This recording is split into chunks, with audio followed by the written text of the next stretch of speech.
tàllal yow ñi seetaan kàddu xale yi la tàppeel yow ñi seetaan ñëwati nga waaye yow lan moo la dal ñëwati nga kenn na lan koy waxee nit bul ma waxati ñëwati nga de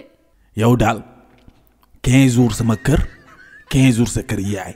15 jours sama kër 15 jours nga fay dem sa kër yaay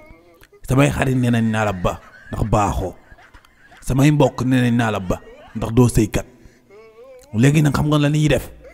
ni nga ñëwee nii noonu ngay delluwaate sa kër yaay nga toog fa abadan daay man te nag aniyeer booy dem aniyeer bu retourné aniyeeral rek wàcc escalier yi nga dem si yoon jàppale ma rek 15 jours laay toog fii dem sama kër yaay am fa 15 jours noppal boo waxee ba ma demaat du ma ñëwaat de yaa ni ma dem man su ma demee du ma ñëwaat su ma demee du ma toog si banc bi di xaar benn yoon ndax damaa jonga ma ba sonn déggoo ma de waaye yow man faalewu ma la yàgg si jonga ma laa la wax faalewu ma la waaw wàccal escalier rek te bu waxoon naa la bu retourné waaw toogal dama lay man damay foog yow nii rek yoo xam ni man malak si sama yaram la nekk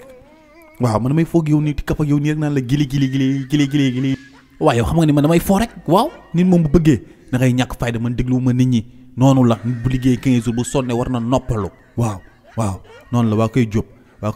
ba ñëwal rek duggal rek yow xam nga ni man sama xarit nga waaw nit ñi yàq rek di jaxase xelu nit ñi ñëwal rek kii kay du yow man damaa gaaw jël ay escalier dem sama yoon de aw ma sax lu may nenga bul jël escalier yi bàyyil escalier yi waaw man boo ma nenga loolu man ma nengal la waaw jar nga ko ñëwal waa kay waay TikTok kaddu xale yi la YouTube kaddu xale yi la Instagram kaddu xale yi la